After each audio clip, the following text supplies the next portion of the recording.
Welcome to the Stuff and Things Podcast, your home for all stuff related to your favorite things in entertainment.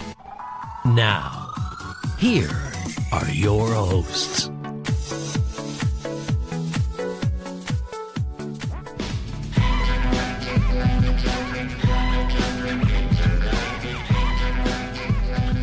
Hello everybody and welcome back to the Marvel show here on the Stuff and Things podcast. It's Marvel Monday once again.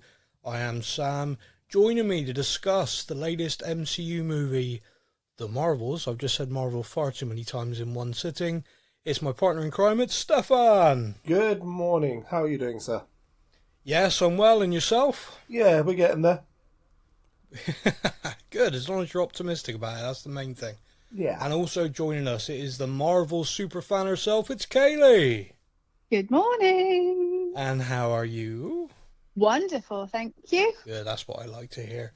It is back once again. It's the latest MCU release to the big screen. We have decided, following the feedback from our listeners, that we will be trying to talk about these closer to the cinematic release rather than the Disney Plus release. So here we are. We're just a couple of weeks out, which is pretty good for us. Mm-hmm. I'm quite proud of that. The Marvels. I'm going to go to you each initially before we sort of do a bit of a walkthrough and chat through overall thoughts. Kaylee, I'm going to start with you as the Marvel superfan herself. What were your overall thoughts of the Marvels? Well, it might be controversial, but I absolutely loved it. I thought it was brilliant. It was so fun, but not ridiculous. Yeah. It was funny. The soundtrack was banging. There were some really good songs. It was just fun. I know it's very divisive online and certain people really hated it, but actually it was really nice to have something that wasn't all doom and gloom and wasn't just, a misery fest. I really enjoyed it. I really did enjoy it. It was fun, and the three of them together, absolutely spot on. Loved it. No, okay, that's fair. And Stefan, what about yourself? For me personally, I kind of felt like Marvel was back. This was fun. You're doing the Marvels back. It was fun. It was fast paced. It had some laugh out loud moments. The bad guy wasn't fantastic. But when you look back at the first few phases of Marvel films, the bad guys weren't big bad guys. They were defeated in one movie. They were like an inconvenience more than a big bad threat sort of thing. Yeah. And this felt like it was back to that. It felt like Marvel was back again. Fun, fast paced, laugh out loud. Some good moments, really good moments in it. And although the shortest of all the Marvel films, I thought it was really good. Well, I'm actually going to start with that because that's kind of I'm going to put a question to both of you, and it's kind of like skipping to the end. So spoiler alert. Mm-hmm. So the end of Marvel films, all the way back to Iron Man. We always get the credit scene, and it's become a massive thing in itself. The mid-credit, end-credit, it's become a massive thing. To the point that I see more people speculating about a film that's coming up, what's going to be the end credit, more than I see them speculate about films sometimes. Mm-hmm. It's like, what's it going to be? What's it going to be? It's its own thing. With this film, you're right, it is the shortest runtime of any MCU movie. Did either of you, Steph, I'll start with you because you raised the point. Did either of you wonder if the scene with Kamala and Kate Bishop was originally an end credit that they added in because they realised the runtime was that short? Do you know what? Actually, as that scene ended, I actually turned to the wife who saw it in the cinema with me, and I actually said the same thing. I was like, was that the end credit scene? Yeah. Like it felt so kind of out of place and stuff, just like plonked on the end of the movie. It felt like that should have been the mid-credit scene, and then the mid-credit scene should have been the end of credit scene. Okay, yeah, that's kind of how I felt. Kaylee, what about you? it hadn't actually crossed my mind until you just said it, but it kind of makes sense. It's kind of shoehorned into the end. Yeah. I was just so happy to see Kate that it definitely. went over my head at the time. Well, I was most happy to see Pizza Dog, to be honest with you, being thrown pizza. I was like, that's nice. Right, that guy. Yeah, it was just kind of weird because she had this line where she's sort of talking about, what she's going to do next, and she liked being part of a team and working with Carol. And it kind of felt like the movie ended, like that was it. Okay, we're done. And then there was that scene, and I was just looking at it and I was thinking that this really feels like an after credit. And I think the main reason why it felt that way is because she mirrors Nick Fury's speech to Tony Stark. Yep. She basically mimics it, which is a fun thing. It's kind of like she is playing a Marvel fangirl, and she is a massive Marvel fangirl in real life, possibly even more than her character is, which is kind of crazy to think about.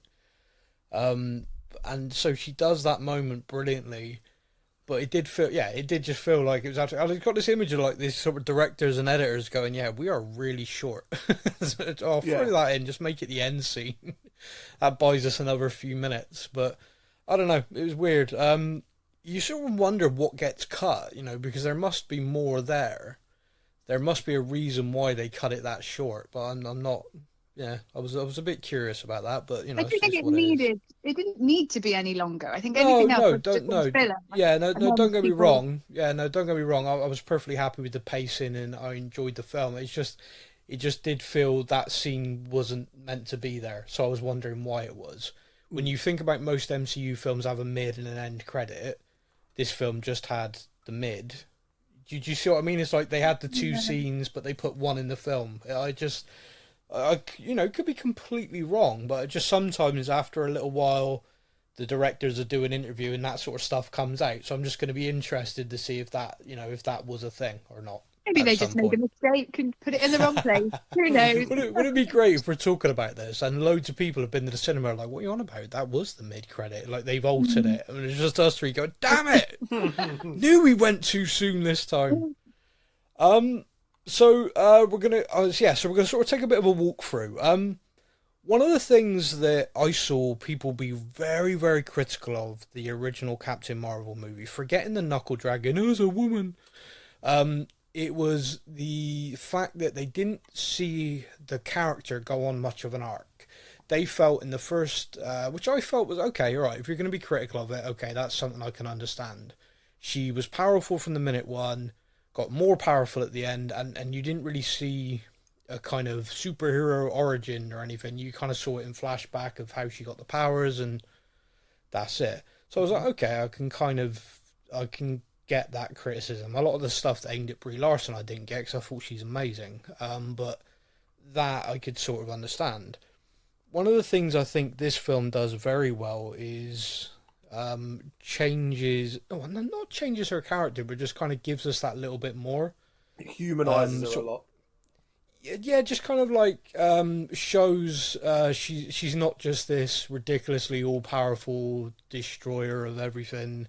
Could have kicked Thanos' ass. It's just kind of, there were certain parts of it where her human relationships, her connections were actually brought forward into this. And I think working with the two, with Kamala, with Monica, being able to bounce off each other as well, I think really, really was great. I really enjoyed that. But one of the things that was brought into this, which I really liked, and which I think really gave her character something, was we learned very early on that after the events of Captain Marvel, she went and destroyed the Kree AI, the Supreme Intelligence. Mm-hmm. AI again, by the way. It's evil, everyone. Marvel's warning us, even though Disney are the ones pushing it. The Kree then fell into a civil war. They basically wrecked their planet Hala, and the sun that there is, dying, and the Kree are basically looking for a new home. They were in disarray after she did this, and they blame her, and they dubbed her the Annihilator. Yeah. And I don't know, I'm going to go to each of you in turn. Steph, I'll start with you. I really liked that. Not just because, hey, that's a cool nickname, but I liked the fact that she's been dubbed that. she hated it, and there were reasons why, and there was a real kind of emotional reason why she felt like she couldn't shake that off, and she was almost blaming herself. What did you think about that kind of arc in the story? Yeah, I think, as I said, like quickly, like, it humanised her a bit more, this movie, and it kind of took the fact that, you know, she is very overpowered in the universe. Like, we all know her powers are phenomenal. But this movie kind of brought into it more the, like you say, the emotional side of it. Brought her back down to earth, so to speak. You know, it was kind of, yeah, she's got all these powers, but she's also having to live with what she thought was the right thing becoming the wrong thing, and kind of shouldering the burden of that. And seeing how she's dealing with it, seeing her relationship with Rambo, it kind of gave this character a whole new dimension, which I really enjoyed watching. Yeah, Kaylee, what do you think?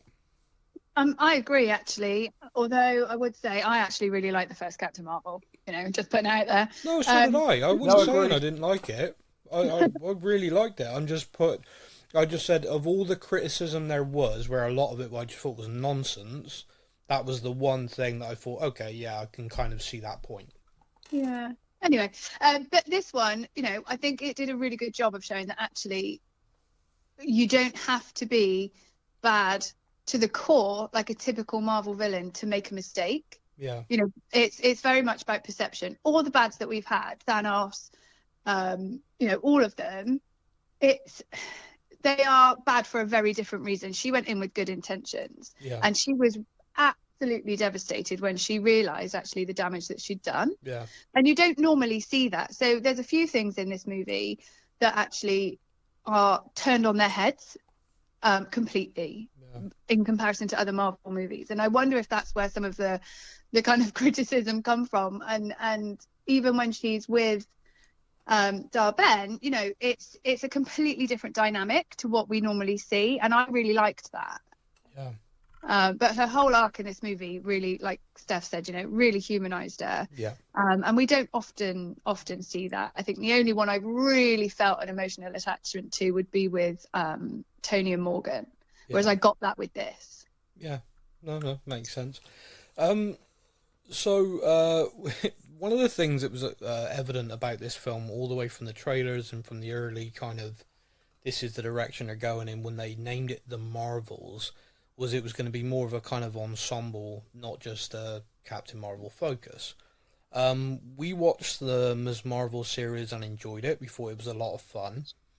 One of the things that I said straight away after I'm watching this film, and Kaylee, I'll ask you first what you thought, is I actually, after watching it, felt like a Ms. Marvel film, not a Captain Marvel sequel, if that makes sense. What do you think that kind of makes sense? Kind of. I didn't get that. I think it's just because she's got such a dominant character trait in being this huge fangirl, and her visually, when you have her scenes where she's at home and stuff, are very, very specific to her. So I think they probably stand out a bit more. It was very much an ensemble film for me. I don't think it was, you know, Captain Marvel 2, which, you know, we knew that anyway. But yeah, I don't necessarily think it was a Miss Marvel film. I think it was that all three of them had huge stories, which is what you want in a film like this. And I think if it had been focused on Captain Marvel, it would have lost some of the joy and fun and, you know, place swapping madness that we had. Seeing her family again made the movie for me straight away. I was just like, yes, there we go. That's me entertained. Steph, I mean, I think I made the point to you straight away after watching it. It kind of felt that way to me. What about yourself? What do you think? I kind of looked at this movie by the end of it in the same way as the third Captain America movie. Like, it was called Captain America Civil War, but it was about everyone. And I think this was the same thing. You know, it was the Marvels. It wasn't just about her. It was about everyone. As Kaylee just said, you know, all three of them have got such a big story arc in this. That you couldn't ever say it was a movie about one character. But, again, seeing Kamala's family, I think they're just fantastic characters. Like all three of her family, I love their interactions with each other, with her, with everyone. I mean, their interactions with Nick Fury. So I can see it was. I thought it was a bit Kamala heavy, not in a bad way, not in a bad way at all. But I think because, like Kaylee said, where they're so kind of specific to what her family and her do, I think that's the only reason for it. But yeah, an ensemble movie, and again, I think it was a good film. I think it could have become more of a Miss Marvel movie, and there was a big risk of that because obviously she's got the band. Yeah. They could have really, really focused on that, but I think they probably consciously chose not to. That's just a thing that's happening in the background, and, you know, that's why she's there. But if they'd have focused on that too much, then absolutely, I think I'd have a different opinion. But there was so much going on, and it was so quick. No, it's granted. So I'm just going to pick out something which I've seen a hell of a lot online, just to get your views on this. One of the things I've seen online just constantly is there was no need for Nick Fury to be in the movie. People are like, you delete him, you delete the stuff he does, the film's no different. He was phoning it in. I'm just sort of verbatim the sort of stuff I've seen online. Now, I saw a lot of that before I watched the film, just like, and the spoiler-free reviews, by the way, like people going, I've seen it, I liked it, but, I don't see any reason why Fury was in it. It was kind of pointless. So I kind of went into it with this little nagging thing in my head about that. Yeah. So when I watched it, I kind of wrote my notes down, and I did kind of put a thing there, a question mark, like, why is Fury in this film? Like, you can take it away. And over a little bit of time, kind of thought more about the film and sort of a bit of time. And I'm kind of more than happy that he was in the film, because actually his interactions with the characters and with Kamala's family in particular are brilliant, and I don't really get the criticism, but that's just me. Steph, I've seen that everywhere. I don't know if you've seen that much. What were your thoughts? I was happy he was in the movie. One of the notes I've got, I'm going to take your point and kind of run with it a little bit and ask you guys a question as well. So one of the notes I've got is, we know this film follows on like exactly at the end of the Ms. Marvel show. The very last part of the TV show was Kamala and Carol swapping places. So we know that's where it followed on from. What there was? So is this before or after the Secret Invasion show? Because in that show, don't know. No, because in that show we see Nick Fury goes back up to Sabre with his wife, who is not in this movie at all, and not even mentioned in this movie. So my only thing was that is, if you're gonna have the kind of the last big thing Nick was in was his own TV show, and now he's in this movie, that's the only thing I feel like they should have addressed somewhere, because Valkyrie comes along and takes them all to Earth. Yeah. Well, we now know that America have put out a thing basically hunting them down. Yeah. And it's like, okay, New Asgard is in Norway, I believe. Yep. So not quite linked straight to the whole USA hunting them down, but there's still going to be kind of some tension there, because that's going to be world news. And I think they could have just addressed somewhere on the timeline quite where it was. Like, is this pre-Secret Invasion, and that's one of the reasons kind of Fury's involved in that bit? Or is it post-Secret Invasion, which just makes a few of these bits make you go, well, that doesn't make quite sense. Like, I think that should have been addressed somewhere. If you're going to have Nick Fury in this after that show, then that the timeline should have been addressed somewhere. What do you guys think? I agree with that. Well, no, it was a question I had. I had it sort of highlighted for us to talk about at the end. But I genuinely... We need to practice don't these. Know. No, I mean, it doesn't matter when we ask it. It was just kind of, I thought we'd talk about the film, and then that at the end would be like a kind of, I don't know where it fits, because you're quite right. It just didn't have, it if for example the Marvels is set before Secret Invasion, then why are they releasing it like this? That doesn't make sense. Like, you're releasing stuff that it's just going to be confusing. So if you're then saying, okay, it's set after, so Nicky's gone up there, then yeah, you're quite right. I mean, his wife went up to the space station with him and isn't there, so why is that? And also, you've got that situation, as you say, with on Earth, the Skrulls are being hunted, so why in the hell would she think it's a good idea to take him there? It feels like the Marvels was set before Secret Invasion, but then again, that again raises the question of why have they released it in this order. So yeah, no, I genuinely don't know.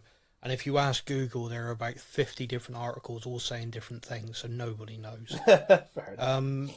Kaylee, bringing you in on that as well, what do you think? Yeah, I mean, I just try not to read too much into these things, to be honest. I think it makes sense that it happened before, but it was released after, just because the dates just kept getting pushed. I don't think it's any more technical than that. You know, and we've had it before. You know, there's two different ways to watch Marvel from start to finish. You can watch it in release order and you can watch it in chronological order. If we watch it in chronological order, kind of makes sense. So it's not something that they've, you know, not done to us before. But I think people are just more aware of it now because of everything that's been going on. Okay, yeah, all right. I kind of take your point. I mean, we do a podcast, so we kind of do have to look into these things. Just letting you know that people kind of expect us to do that.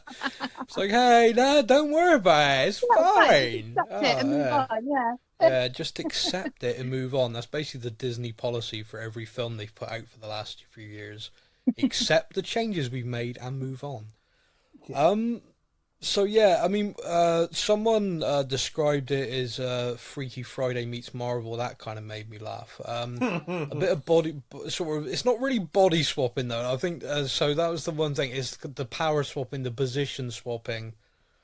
There was a trailer released initially, I think, and in the trailer we saw a moment where I think it was Ms. Marvel swaps with Monica and she's in space, and it happens obviously in the film. And she just floats up to the window. She's kind of upside down looking at Nick Fury. She goes from being terrified to, oh my god, I'm in space, how did I get in space, to, it's Nick Fury, and kind of fangirls whilst floating around, which I absolutely loved. Yeah. So there's a lot of this happens in the film, and there's this initial kind of fight that kind of happens, which is at Kamala's house, on Saber, and then also sort of out there in the universe with Captain Marvel, and they're all swapping around. The fight's just sort of continuing.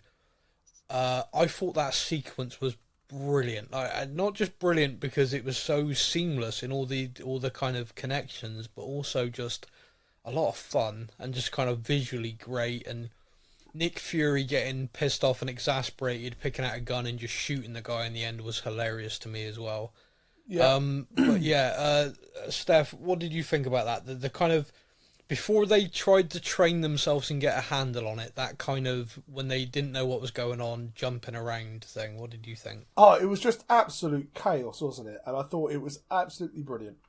Like, it was just the whole chaos of the whole situation of, like, you know, I'm here fighting this guy, now I'm sat here doing, what am I doing now? Oh, now I'm back here fighting this person, and cinematically it was flawless.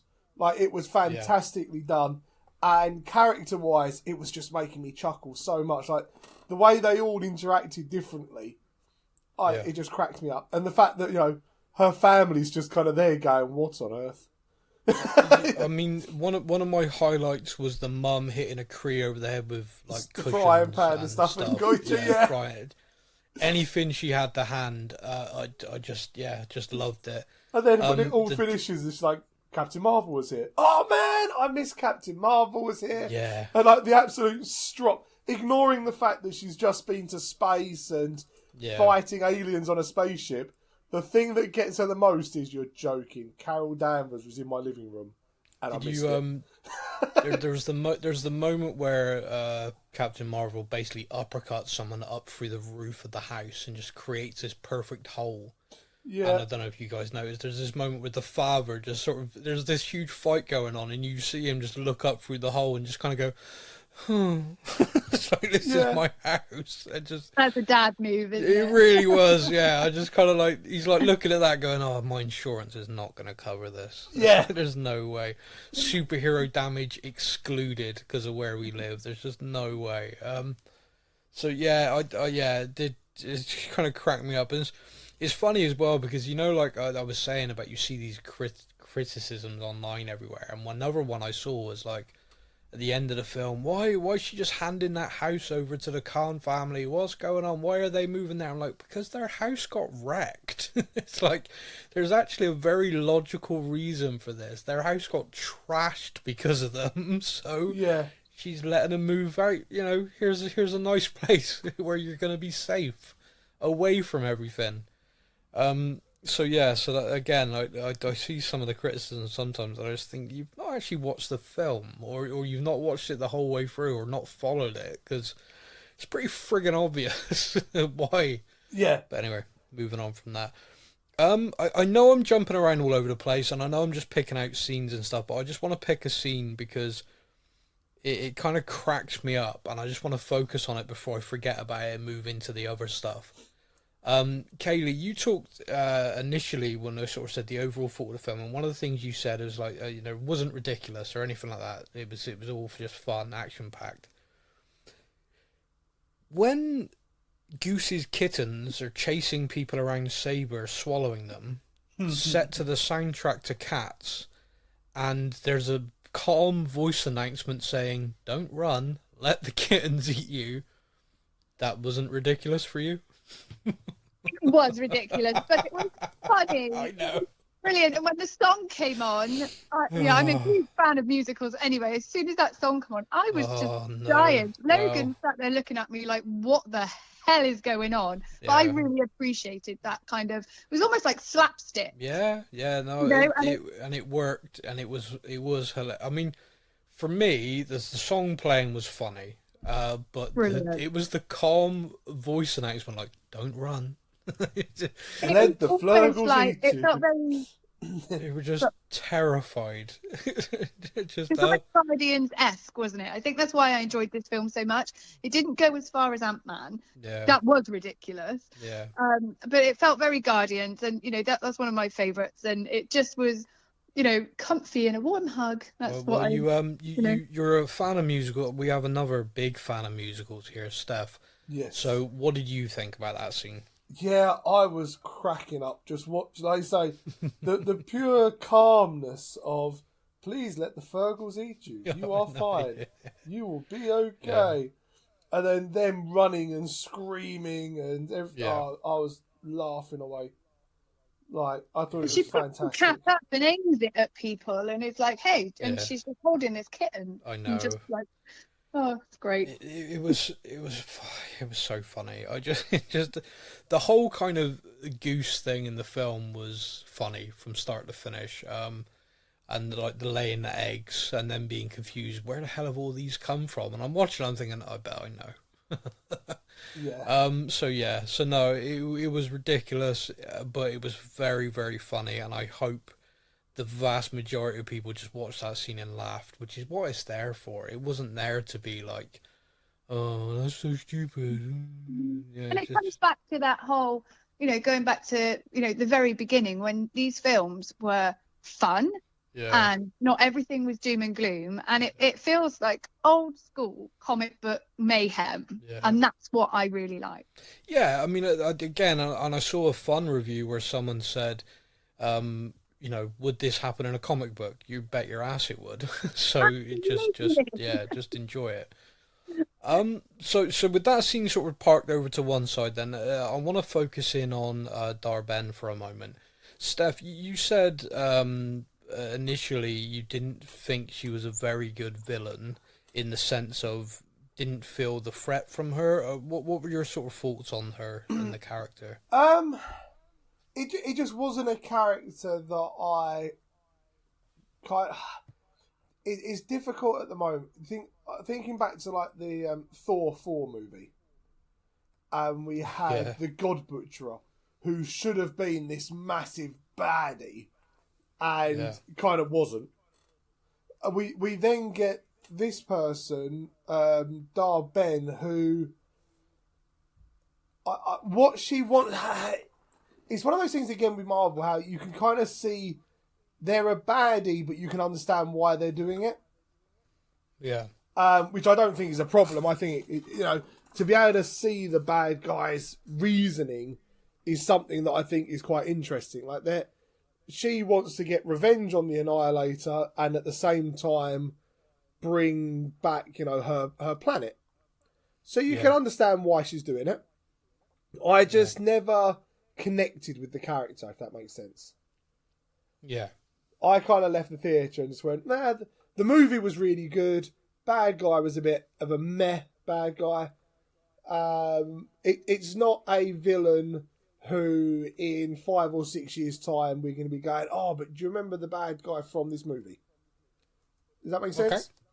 Yeah, that's fine. Kaylee, what about you? What are your thoughts on Darban? See, I've got a very, very different opinion on her. Bring it on. I think, and this is probably because I'm a woman, she was quiet. I think she had she absolutely had the potential to be a huge threat because she was calm and collected, but you could see that if you really, really pissed her off, she would have you, and that's very much a female thing. I think she's not. She doesn't need to be all up in your face. She's very calm and collected. She's thinking about the longer term strategy. Yeah. This was absolutely a baddie for me. I could relate to her in some way, which is terrible. Yep. But terrifying. Yep. Yeah, and I think that's, again, I liked that. It was very understated, but I knew underneath all of that she would rip your eyes out. Yeah, I mean, I always, for me, I always find characters set in the villain role to be far more menacing when they're calm, collected. And there was a scene where she's meeting with the Skrulls, and she is exactly that. And I liked that. I liked that moment where she was just like, I understand why you're upset and everything, but I'm just giving you this chance to save your people, because otherwise they're not going to be able to breathe when I take the atmosphere. Mm. It's matter of fact. It was just kind of stone cold, and I like that. And if she'd have gone storming in like a Ronin, everyone would be comparing her to some hysterical woman. It's like, but it's boardroom antics for me. Okay, all right. Okay, that's a lot to unpack. I mean, Yeah, I completely agree on your take of when a villain is calm and collected and quiet and just gets on with it. For me, that is a lot more scary than the big over the top, like you say, the Ronin character who just kind of comes in, rah, gonna destroy everything. The more calm and collected. Look at Thanos. Thanos was never at the beginning over the top. He was always just kind of, okay, I'll do it myself. And just that one line of, fine, I'll do it myself, kind of made you go, oh, okay, wow, damn, And this character had that sort of thing, very calm, collected sort of thing. Yeah. So. I mean, she had that. For me, my kind of issue with it is it felt to me like it didn't go anywhere. So when I'm describing this as a kind of a villain in this, which didn't feel like it, like I didn't fully. I'm trying to sort of word it. Like I understood her motivations, which is key. The part where she was trying to track down the quantum band, which is the bangle that Ms. Marvel wears, so she's wearing the other one. I was like, okay, that makes perfect sense. This is what's causing the entanglement. She's using it to create these jump points, and so it was all kind of marrying it up, and it made sense to me, and I was following it. And I guess I didn't fully understand at the very end. And Kaylee, you can come in and perhaps fix me on this. Like her motivation at the end appeared to be just pure revenge. Like initially it seemed to be she wanted to save her people. This is why she was doing what she was doing. But then you realise with the target she's picking, the Skrulls, then the planet we're going to talk about next, where everybody sings, and then Earth. It was actually just a personal vendetta with Carol, which kind of, that's where I kind of felt, oh, okay, that's all this is. But that's what I think is driving her, like you say. But it's something that's, you do see it, but for me that still felt quite understated. But she genuinely wanted to, get revenge for her destroying her planet, regardless of whether that was the intent or not.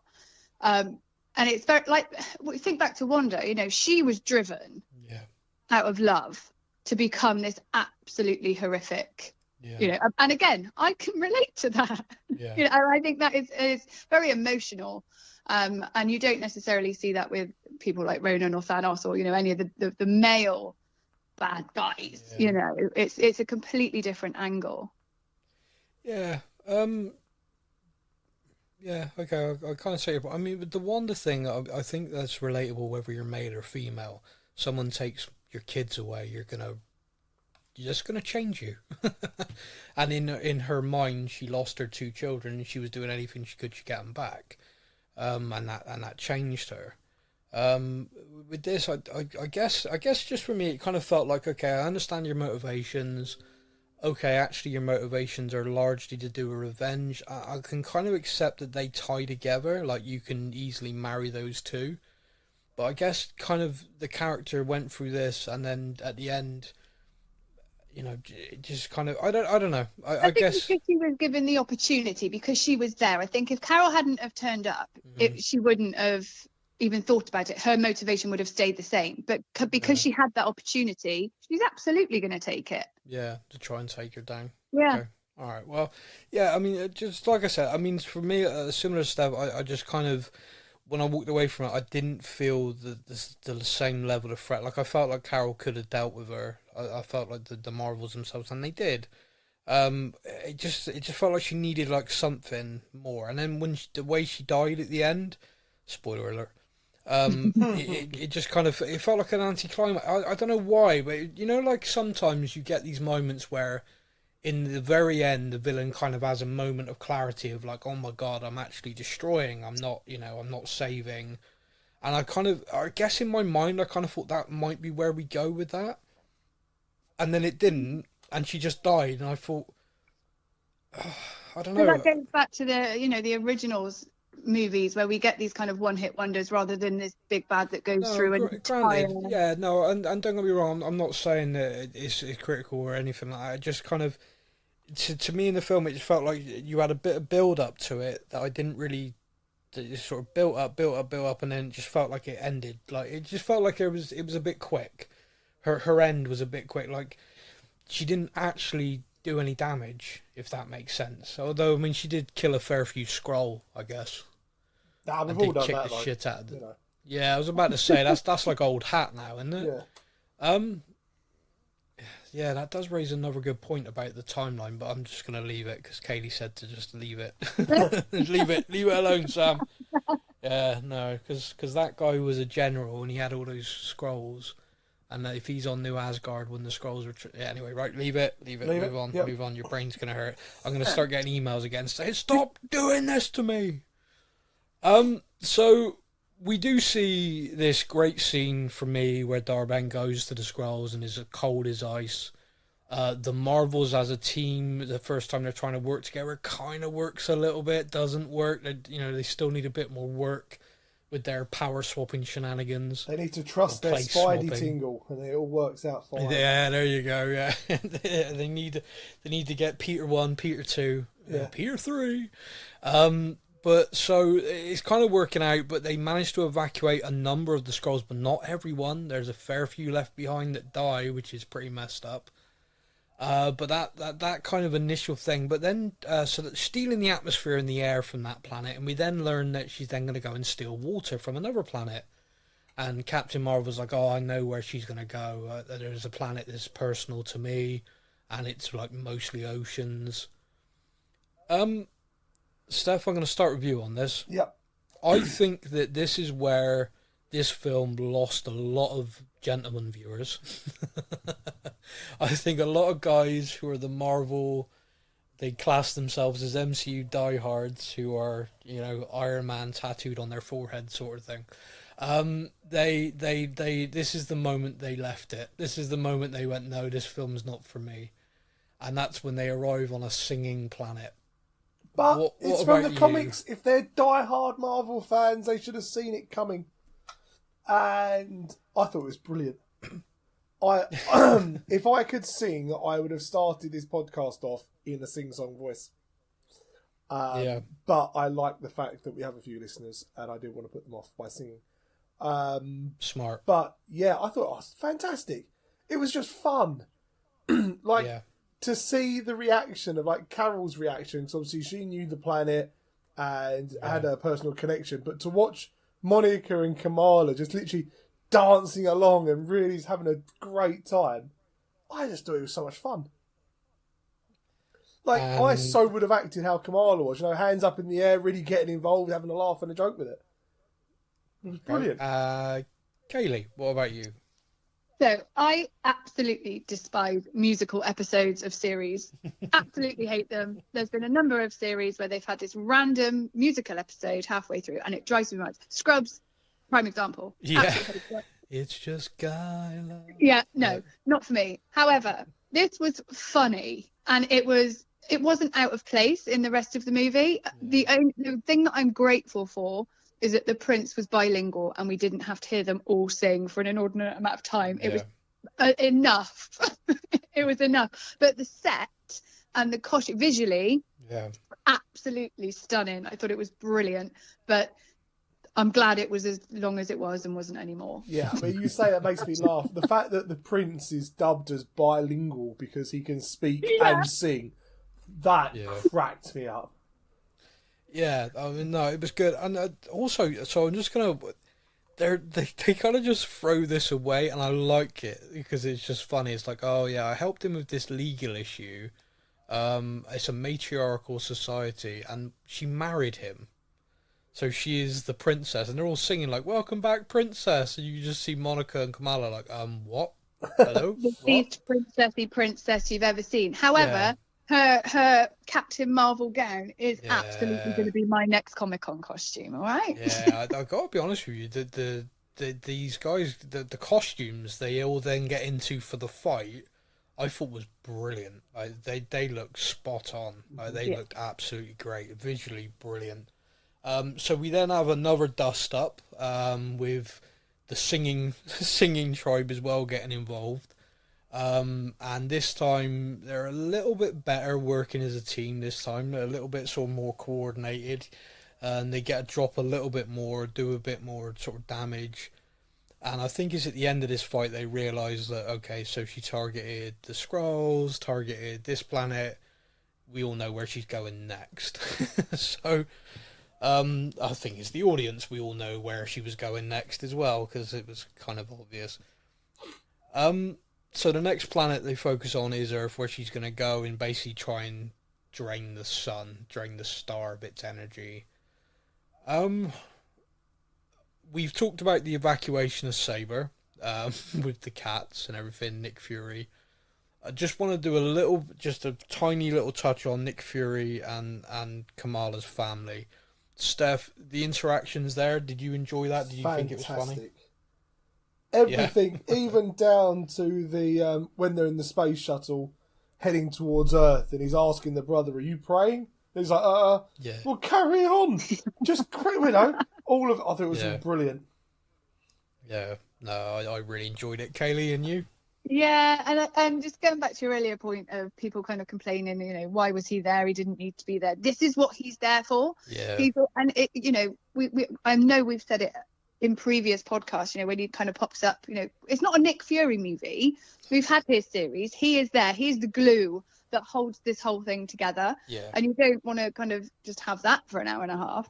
But the way that he kind of talked, and the mum, the way she looks at him, I think Kamala tossed him a gun at the beginning when they're in the fight, and she's like, just threw a gun to Nick Fury. Yeah. You can feel the excitement. And he's just, you know, so cool and like, hey, this is day job stuff for me. You know, it's perfect. I loved it. Yeah. Yeah, no, he was very good at it.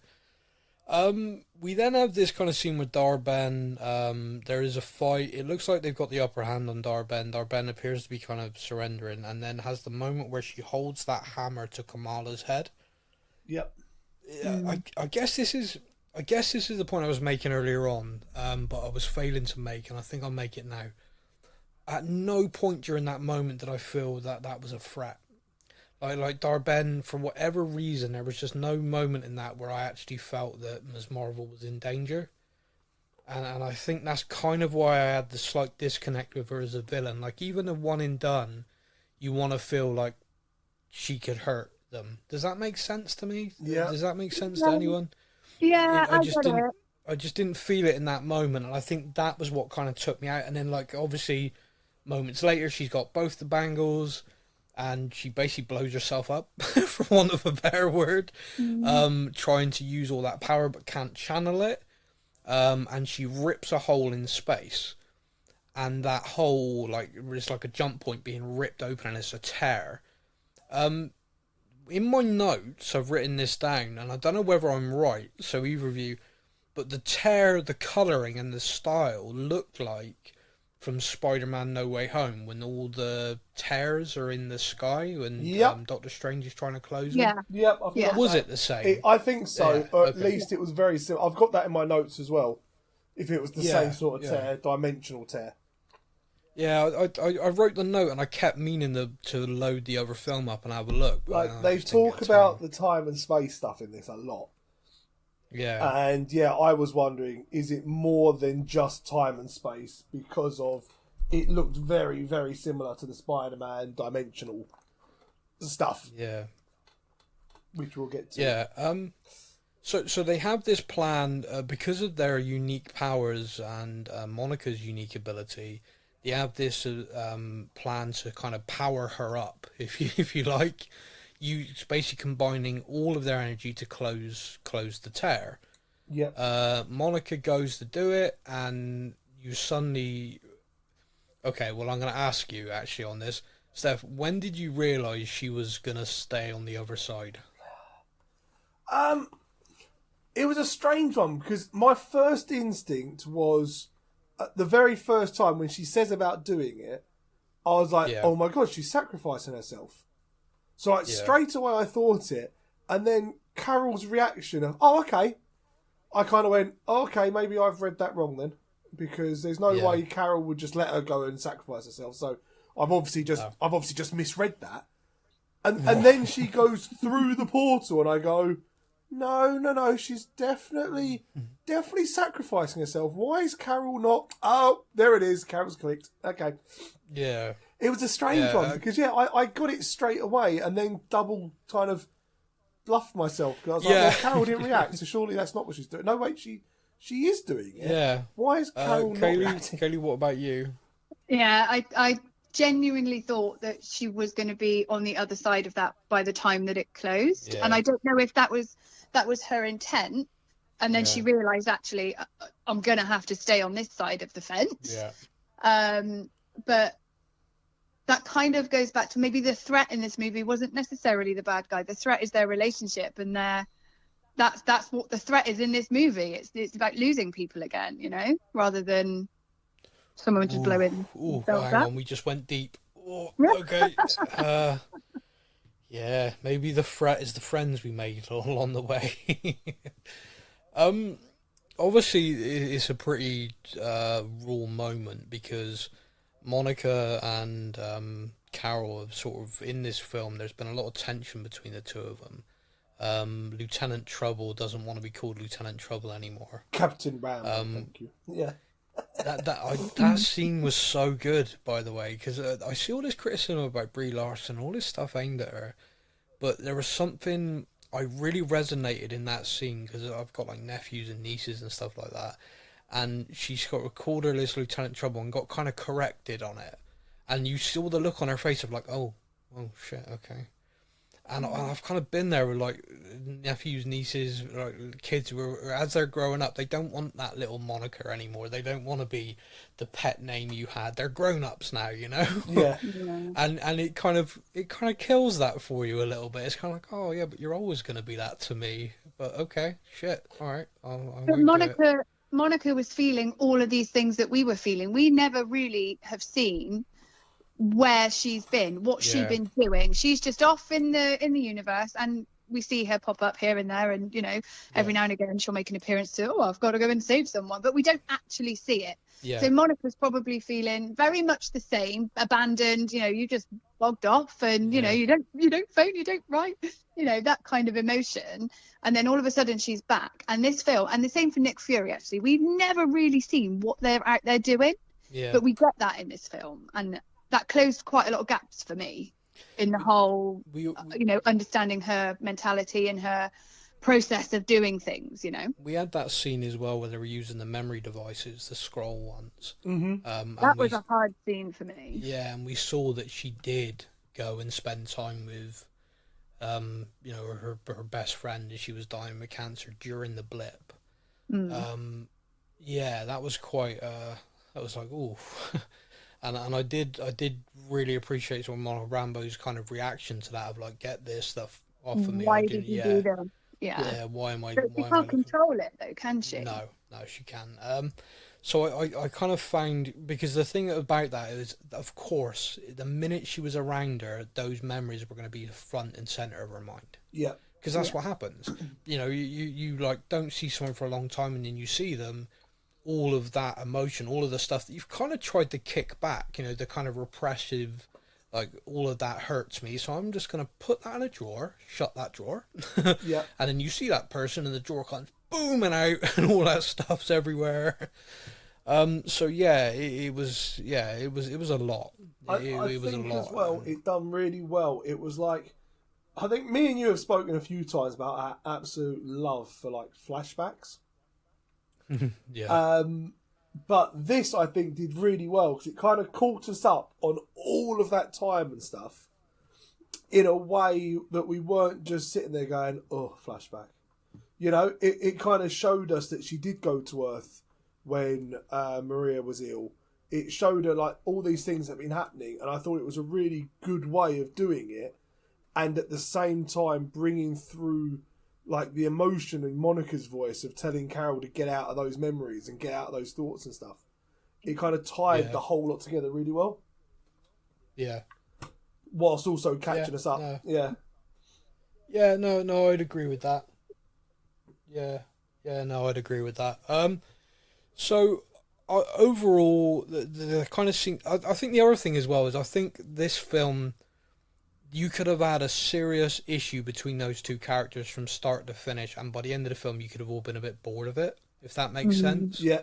I felt they actually dealt with it well, because the film was fast-paced, and this also showed, because the thing as well, and I mean, I can only speak for me, but there have been times where I absolutely love someone, and I am so mad at them about something, and then I'm around them, and I'm like, I'm going to let it go. It's like, you know, because you care and you just kind of, but I felt that the interactions between them, and I loved the place they were at by the end. I felt there was a mutual respect, not just like, she's not just Lieutenant Trouble anymore. She's, you know, a hero in her own right. And speaking of a hero in her own right, Kamala naming her throughout the film and throwing out all these different suggestions cracked me up as well. Just spot on Kamala, isn't it? You wouldn't expect anything less. It was just perfect. And the thing that I really liked as well, and again, this could just be me reading into this, is Kamala kind of became Carol's new Lieutenant Trouble. There was a new kid she was interacting with, and I think that kind of helped her heal the relationship with Monica. Me personally. Because let's face it, when they're doing a group hug, there was no way those two were getting away with it from Kamala. It's just like, no, we're hugging now. We're a team. Yeah. So I really enjoyed that. But of course, the end of the film is, you know, Monica has been left on the other side, and they don't know what that means. You know, she closed the rift, she basically saved Earth and saved everyone there, but we don't know what that means for her, and they don't know. I mean, they obviously fear the worst, but are hoping that this is something she can come back from. I think there's a line where there's the airplane there. She's like, I'm just gonna be looking after it until she comes back. That's it. You're looking after the house and everything until she comes back. This is living in hope. Yeah, basically. See, it surprised me a little bit because I didn't realise straight away that it was kind of like the dimensional thing. I just assumed she was now just lost somewhere in our space. Okay. So at first, in my thought, I'm like, it's really sad. Captain Marvel's now going to have to kind of like, be searching the universe to find out what planet Monica's kind of ended up on. And, she's got her powers, so we know she can survive in space. But, how long can she survive in space for? Where she ended up? It was only kind of then when we get the end credit scene, which I'm sure we'll touch on quickly. That I kind of went, oh, okay, that's why. Okay. So it's quite kind of interesting. Is one of the taglines in the final trailer is the Marvels watch the film that changes everything. Yep. And I thought they've just added that. Like that wasn't in any of the other trailers. That's not been anywhere. This in the final teaser trailer that they've done. What's the film that changes everything? And I was like, and I'm watching the film, right? And I'm watching. I'm really enjoying this. It changes nothing. Kind of like, I was like, what were they on about? And I kept thinking to myself, I swear, if I get to the end of this film and then like Nick Fury transforms into a Skrull and you're like, oh my god, do you know what I mean? Just like something happens, or Captain Marvel actually is the villain. It's the film that changes everything. Yeah. You see that actually, she's maniacal, the Annihilator. She's like, I love that name really, and just goes off and kills people. I don't know. It just kind of, how's this going to change everything? And the film ends. The film ends kind of nicely. The Khan family are all there. She's talking about how much she's nice being a team. They're obviously missing Monica, but there's a little bit of hope. And I'm like, oh, okay. The film's kind of ended. Oh no, wait, there's another scene. Okay. Yeah. And the other scene, which we talked about right at the beginning, felt like an after credit or a mid credit, but was there at the end of the film. Yeah. Is Kate Bishop walking back into her apartment. Yes. Throwing pizza to Pizza Dog. Great cameo from Pizza Dog. Brilliant actor. Loved seeing him again on the screen. But by the way, great to see Kate Bishop again, genuinely. As a character, I really enjoyed in the Hawkeye series. I loved the Hawkeye series. We'll be watching it again this Christmas because it's now a tradition for me. The Christmas show. And Kamala's there and does the Nick Fury, putting together a team kind of Young thing. Avengers, which I was quite excited for that idea. Yeah. Okay, so this is where so this is what I was going to put to you, Steph. I'll go to you first, then Kaylee. Steph, obviously this is now teasing the Young Avengers. Yeah. She basically says like, I've reached out to, did you know Ant-Man had a daughter? Basically reaching out. She says about, do you think you're the only young superhero? She's like, I'm in my 20s or whatever she says. Yeah. So, Young Avengers, for you, is that a Disney Plus series or is that a movie for you? I think that's going to be a real fun Disney Plus series. And then I think the setup, introduction and setup and everything will be a Disney Plus show. And then they will eventually get a movie. I think... Okay, and are you... Go on. Sorry, go on. I think to have the setup of her getting all the characters together and all that sort of thing, I think would take too long in a movie, which is why I think it will be kind of a Disney Plus show of them getting together and kind of taking on like little inconveniences to become a team. And then once at the end of the show, something will happen, and then it will be like, the Young Avengers will return, and it will be then a movie of a big bad. Okay. Do you... How do I word this without setting off people? Screw it. Are you concerned at all that Young Avengers is going to be teen angst crap? No, we haven't. I thought it was going to be that in the Ms. Marvel show, and we didn't get any of that stuff at all. It could have happened in the Spider-Man films. We didn't get that at all. So I think Marvel are doing it well. Okay.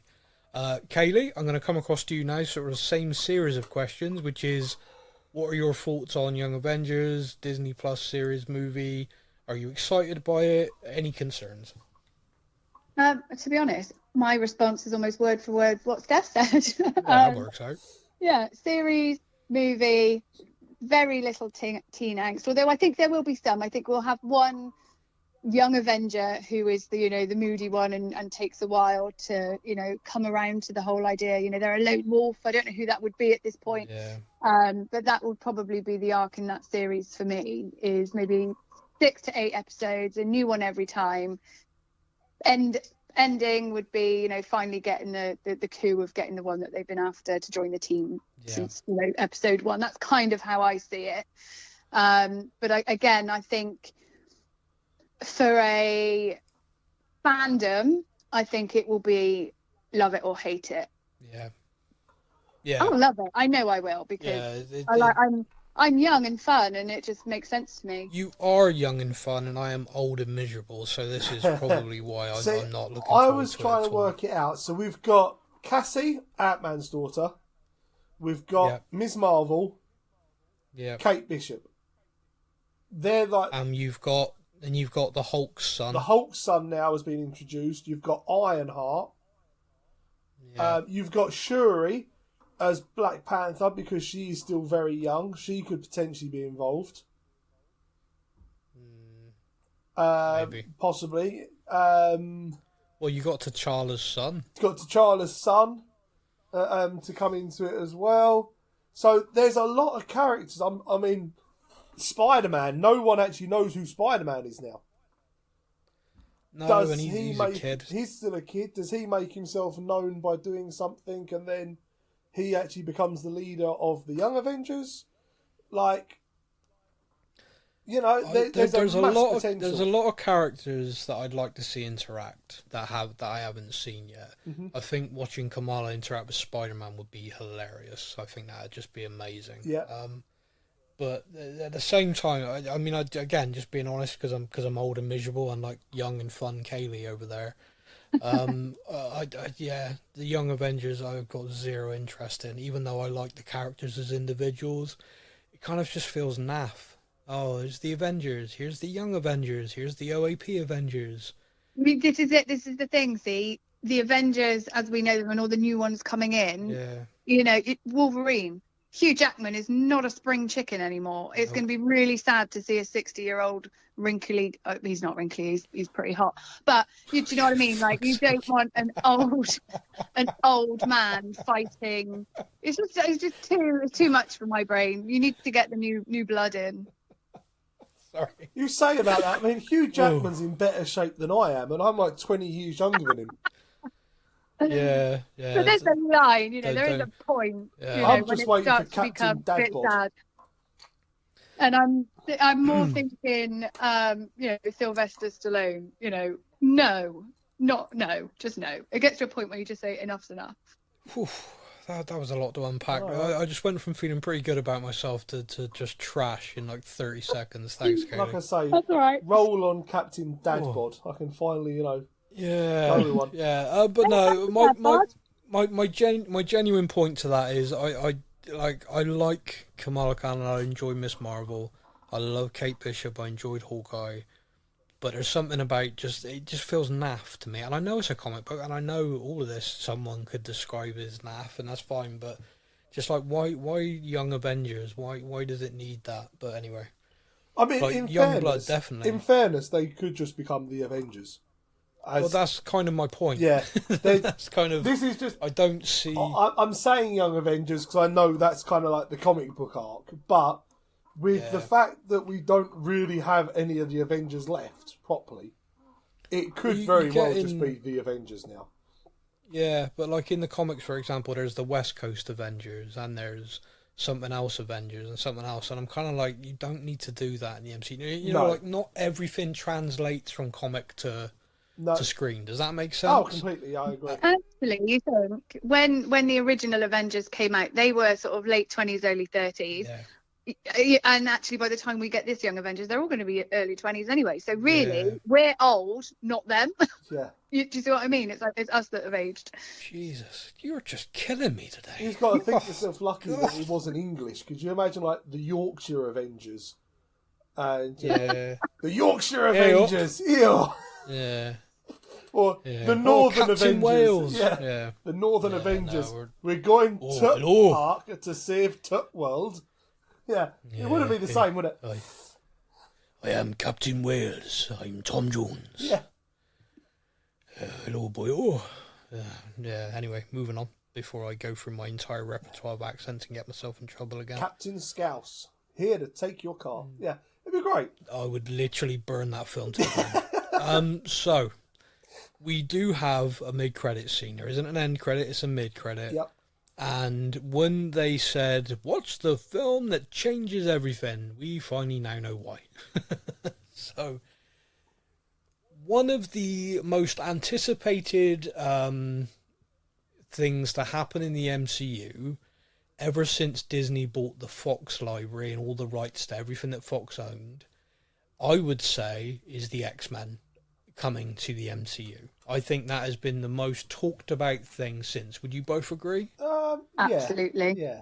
Yeah.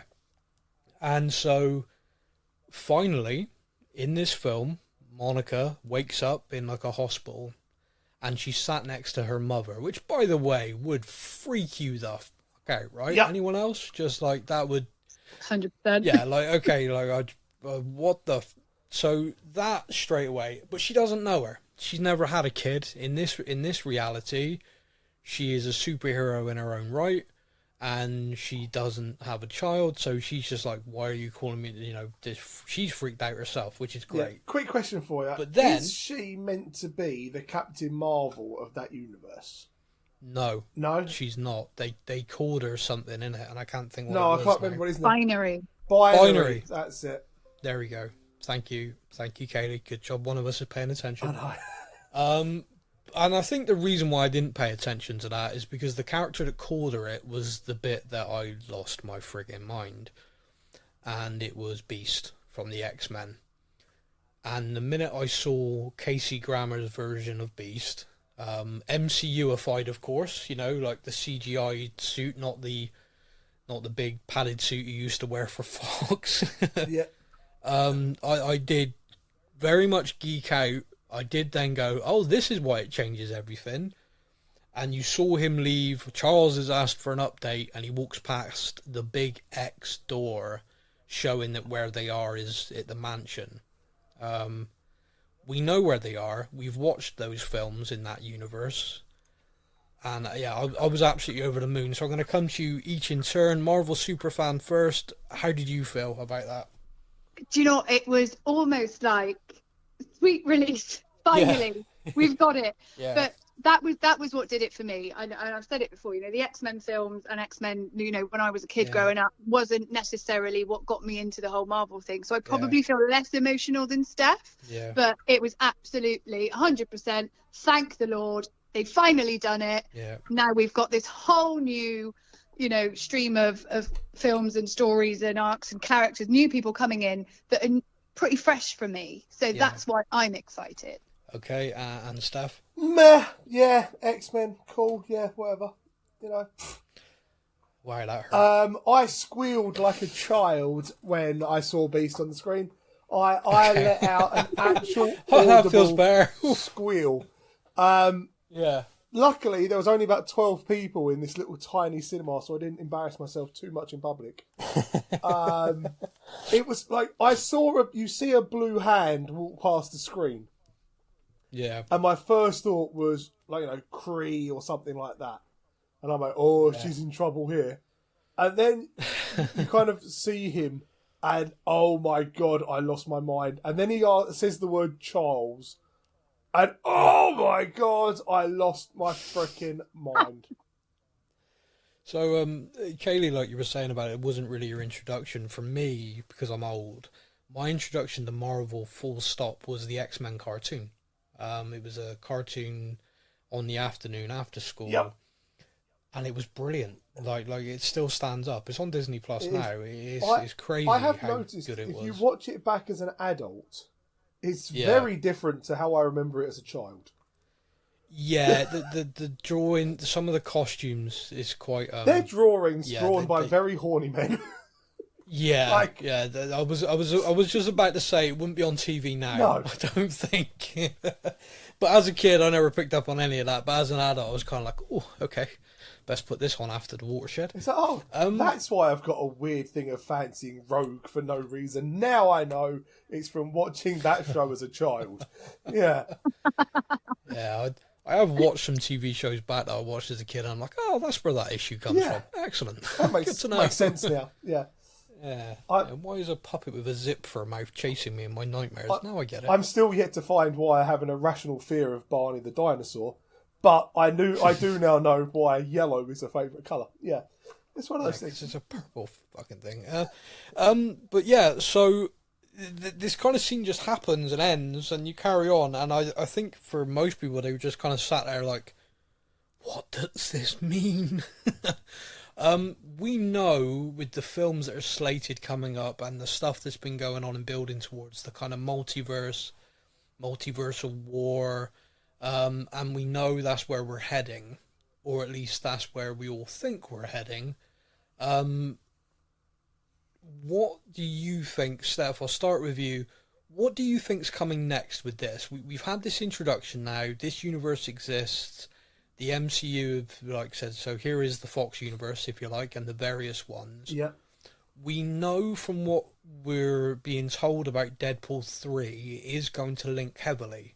It's a standalone fun film by itself, like all Deadpool should be. Yeah. It's going to be R-rated, just like the first two, but it is going to be kind of essential viewing. How are they going to do that? How are they going to navigate an R-rated film for an MCU which is aimed at 12-year-olds, for 12 and up? I have no idea, but I have full faith in Ryan Reynolds to do it. Okay. The main thing for me that I am so happy about is that they have brought the X-Men in their own universe and like their own thing, because that was one of my biggest worries, was we were going to go through the whole Thanos thing and everything else. Yeah. And then all of a sudden we're going to have, but there's actually a school full of these guys. They just couldn't be asked to get involved in saving the planet at any point. And that was a worry. That's my fear with Blade and vampires, to be honest with you, but we'll circle back to that. Kaylee, what about yourself? Do you know what? I don't know. I'm still a bit worried about the whole multiversal thing. Yeah. I don't know if it's going to blow my brain, or whether they're going to do a thing and then almost have like two streams, like Marvel 616 and Marvel 5, whatever it is, and really separate them. I don't know. I've been so wrong about so many of these things before. And it's just, the possibilities are endless. I couldn't even pick something to hang my hat on. I really couldn't. Well, we all just need to hope that the Kevin is got a grip on it now, and we're going in the right direction. I really want to see the X-Men left on their own universe, and to have almost like two separate things completely. So we have Earth 616, we have the Avengers, off they go, and then this is Earth whatever 214 or something, and they have the X-Men. And I don't mind the odd crossover, like the multiversal war and stuff like that, and have the odd crossover here and there. But I would like to see them kept to their own thing. Otherwise, I think it's going to be like, eyes crossed. Yeah. I can share with you what has been leaked. And now the person who has leaked this is someone who has nailed stuff before. Like, literally, about a week before the Marvels came out, they got it scene by scene. Almost. This person is reliable. And they've said the current plan is to end the MCU. So the current plan is that the MCU will end with an event, and that's it, it's done. And what Marvel Studios will then do after that is create stories from the comic books that are standalone films or standalone arcs. So like here's an X-Men series of films, here is a something else series, you know, and they will be standalone, not interconnected anymore. Like the Blade like stuff. They will literally draw a line and say, this was the MCU. This is from here to here, the Marvel Cinematic Universe of 616, and then we had the multiversal stuff, and then it all shrank back down again, and we ended it. Or however, Galactus is going to come on and destroy everything. Yeah. Well, in the comics, that's what happens. Yeah. So to them, that could be the end. It makes sense of how you're going to get like a Blade trilogy with vampires and stuff. Makes sense to do it as a standalone on its own trilogy, for example, because otherwise you're going to start getting real headaches of like, why did Doctor Strange not notice there was vampires? Yeah. No, and you're absolutely right. There's just loads of. I've kind of got faith that they have ways of doing this. They have ways of doing it, but when you think about the film you hated, but I quite liked. What was it Eternals. called again? The Eternals, and you think about the end credit scene of that, where you've got the characters speaking to Blade. Yep. We know, therefore, Blade's in the MC. We know he's in 616. Yeah. And if we know Blade's there, then we know vampires are there. So that is a question. That is a massive question mark that's been hanging, and it would appear, based on everything we're reading about the Blade film, it's a question mark they are failing to answer, because they keep rewriting it. The star's like ready to walk off because he's so fed up. Kevin Feige wasn't part of it and now is completely taken charge of it and sacked the writers for a third time. They've shot an entire film, spent nearly 60 million, and they're having to redo the lot. They've just written that off. So you can understand why the actor's pissed, can't you? I've finished this movie. Yeah. It's going to be great. It's shite. Okay, let's do it again. What? Yeah. That's 9 months of my life. What are you on about? Well, apparently the actor himself was one of the key reasons why it got kind of looked at again, because he was not happy with it. Yeah. He pointed out that, look, this is what I signed up for. This is the character I believed I was playing, and yet this is the direction we've gone in. It's not that. Yeah. So, but what is interesting is Captain America 4 has now been delayed. From what I'm reading, the main reason for that is world events.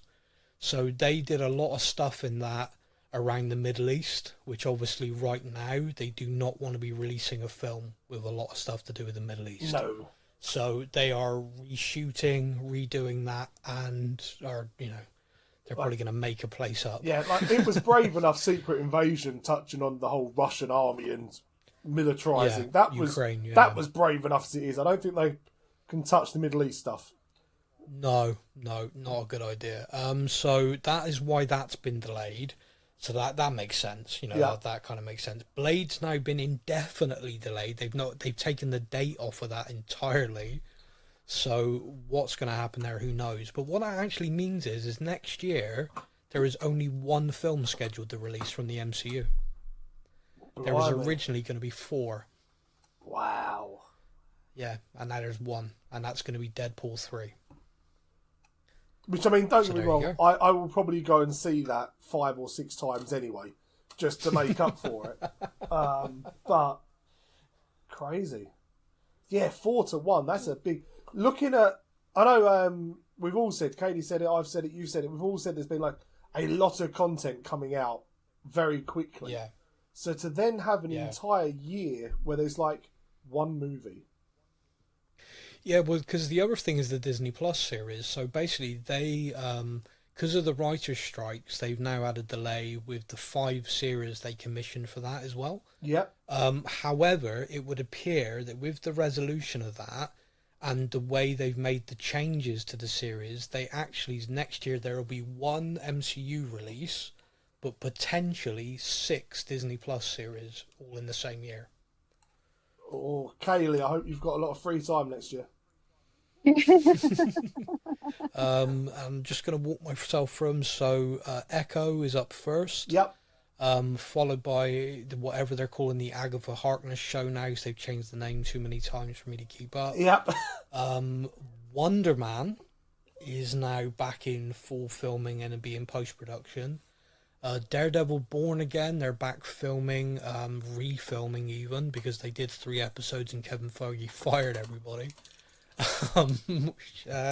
And 2 more, which are announced, but I cannot for the life of me think what they're called. No, I can't remember now. But the fact that Kevin Feige has come back in and he has gone full ruthless mode tells me that we're gonna, and like, especially again after this movie, having this movie go back to the fun, fast-paced, laugh out loud way of Marvel, you can really feel like Kevin Feige is back involved. Yeah, I mean, he's actively producing again, not just exec producing, which is name only. Yeah. You can see that. He also, just as a side note, he left the MCU Marvel for a time to go to Lucasfilm to help them, because he was going to develop a Star Wars project, and they've just cancelled that. Oh. So the time he went is now been completely wasted. Just to add that. Yeah, wonderful, eh? So just final thoughts then. Steph, final thoughts on the Marvels? Big thumbs up? Big thumbs up. Excellent. Kaylee, your final thoughts? Absolutely. 10 out of 10. Loved it. Yeah, perfect. Yeah, I thought it was enjoyable start to finish. I think people who didn't enjoy it, I think perhaps need to just kind of go into it with a different mindset. I think if you go into it with, here's a movie, am I entertained? I think the answer is going to be yes. I think if you go into it with, oh yeah, but in comic book 412 of this, yeah, just drop that. Just go into it. Hopefully get entertained, because I think if you allow yourself to be, everyone will be, because it is fun. Start to finish. I hope it does well. I feel for the actors because they're getting hammered.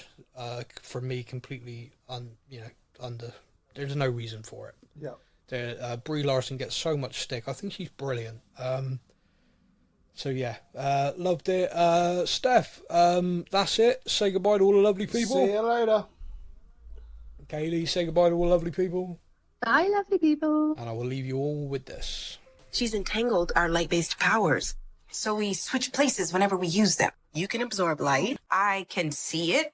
And Kamala... Who's Kamala? Hi. Thank you for listening to the Stuff and Things podcast. We hope you enjoyed the show. You can find us on Facebook or online. Simply search the Stuff and Things podcast to join in our conversation every week.